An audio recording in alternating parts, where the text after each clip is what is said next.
Hey, my foodie friends and family. Hope you're well. Thanks for stopping by today for this recipe. Today we're going to do a Mediterranean style beef stew. This is so good, you will make it all the time. In a deep skillet, I'm adding 2 tablespoons of olive oil. In this case, we're doing Mediterranean, so let's use olive, but you can certainly use any oil that you like. We're heating that up to about a medium-high temperature. And we're going to add a tablespoon of chopped garlic.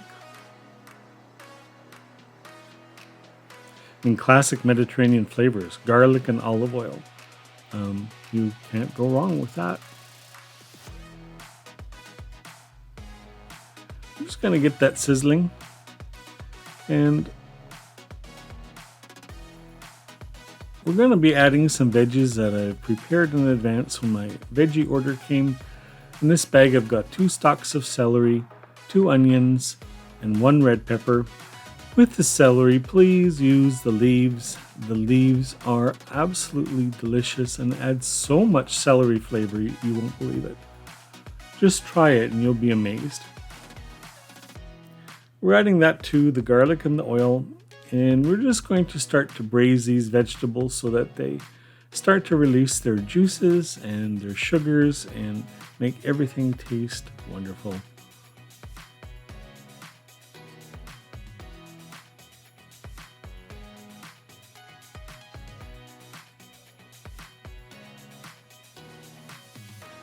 Do you guys like stews? I think a stew in the fall or winter time is one of the best meals you could make. And any kind of stew works. Now that we have those sizzling, I'm going to add 1 can of sliced black olives. You could certainly use green, but there's more flavor in black olives. If you like Kalamata better, you can use them, but you'll have to take the pits out yourself. I haven't found yet a product that had pitted Kalamata olives anywhere, but maybe I'm wrong, you never know. You can already tell the flavors are going to be so good in this. In this bag I've got about 4 tomatoes, 4 sun-dried tomatoes, and a teaspoon of oregano, dried oregano that I've added to the tomatoes just to get them livened up again and bring out the flavor in the tomatoes. The goal here is we want the tomatoes to start to break down and release some of their tomato flavor. We don't want it totally mushy. We want some texture left though, so keep an eye on it. If it starts getting too bubbly, just turn the heat down.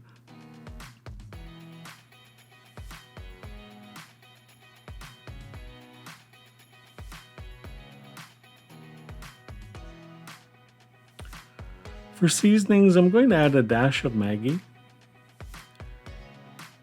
I'm going to add a little bit of salt and pepper. Lots more pepper than salt. If you want it spicy, this would be the time to add chili flakes or some pepperoncino. Make it as hot and spicy as you like. This is stew, so nothing goes wrong.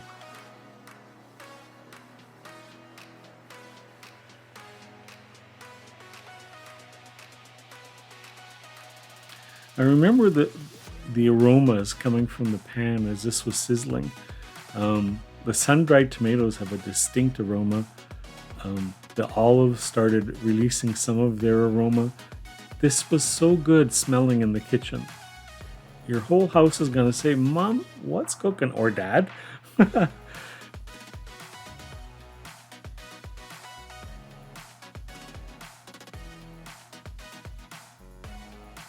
So we're going to get those braising. As I said, we want the tomatoes to start to break down.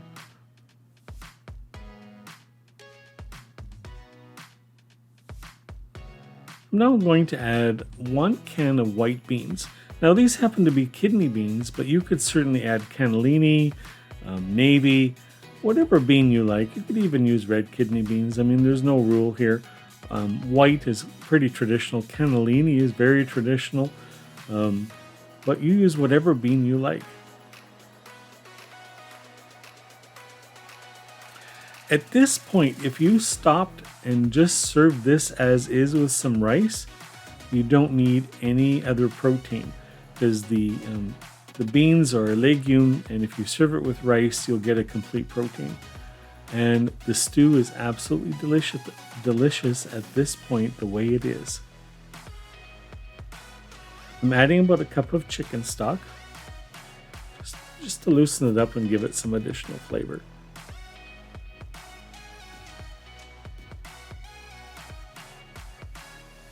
You don't want this to get too dry. I mean, it is stew, so it is, a little bit juicy. It always has some kind of gravy in a stew, right?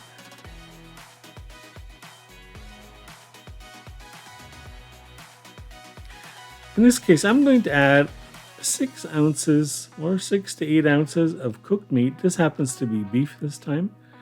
This would really be good with chicken and even better with lamb.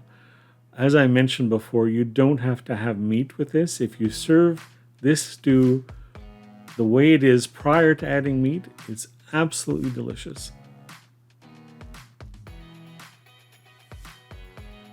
There's something about tomato and olives that just go together wonderfully.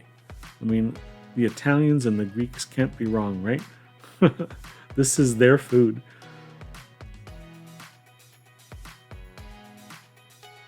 I'm just going to cover that because I want this to braise for a little while. Doesn't that look good? The smells are absolutely amazing coming out of that pan.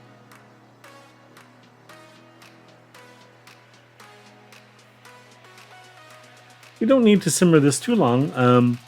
The meat was already cooked, so it just needs to come up to temperature. And there it is finished. Doesn't it look good? Serve this with some rice or some pasta, or just as it is with some crusty bread and a nice salad, and you have dinner. If you like the recipe, I'd love it if you'd subscribe to the channel. Just love to have more foodies along with me.